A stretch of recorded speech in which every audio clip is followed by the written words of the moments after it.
Hi and welcome to the channel. In today's video we're going to be customising this Playguard Lieutenant to make him look a little bit more Blood Angel-y. One of the main features of this model is his shield. I was most drawn to the skull in the centre and decided I wanted to use that space for some Blood Angels symbols. So I started by simply taking a craft knife and removing the skull. I noticed that the Sanguinary Guard shoulder pads had a circular feature in the centre, so I decided to clip out one of these, tidy it up with a file and see if it was compatible with the shield. I had to flatten out the back of the new piece to get it to sit properly on the shield, but once I had, it sat quite well. So now I just go through the bits box looking for Sanguinary Guard, Death Company or any Blood Angel upgrade sprue pieces I might have left over that I can trim down and use on this model. Here's what I was able to come up with. I think these are primarily Death Company pieces, but they've all got little features that you can clip off and clean up quite simply and then place on your new Mini in similar sort of positions. I have to say the Death Company and Sanguinary Guard boxes for any Blood Angels collector, they're an absolute must-have. The spares are invaluable. So once I've got these bits together, it's just a case of using a knife and a file to remove the pieces I wanted to use and clean them up. I find the knife is the best tool for this job. The clippers are good in some instances if you've got a lot to remove from a piece, but they can crush certain elements, so it's best to use the knife in my opinion. You get a cleaner finish.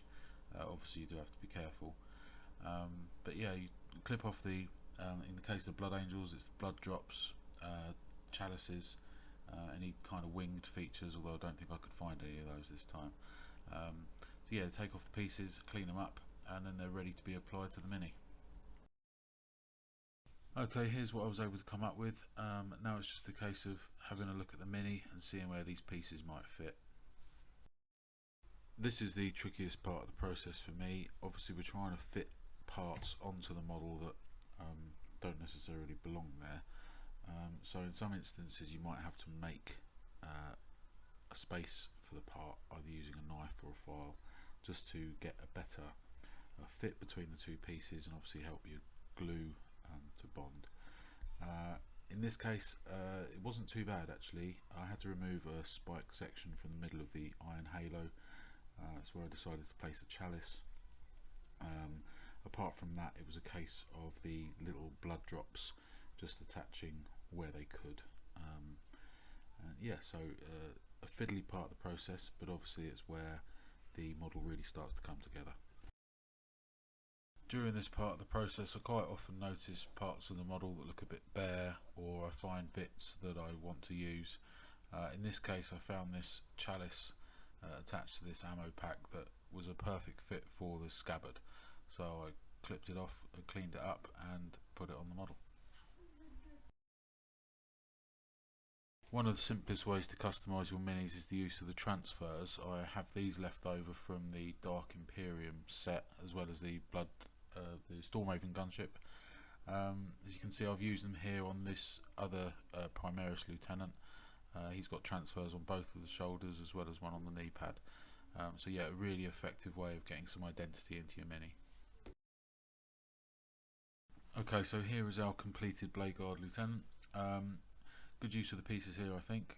Blood drop on the gun there, chalice on his belt. I see the chalice in the iron halo. Some of the shield details as well. Chalice on the scabbard. Another blood drop there on his backpack. So yeah, I think a really effective use of some spare parts. So thanks for watching. Remember to subscribe to the channel. Check out our previous video which has details of the giveaway for the Necron Royal Warden, and we'll be announcing that in the new video next week. So thanks for watching and we'll see you soon.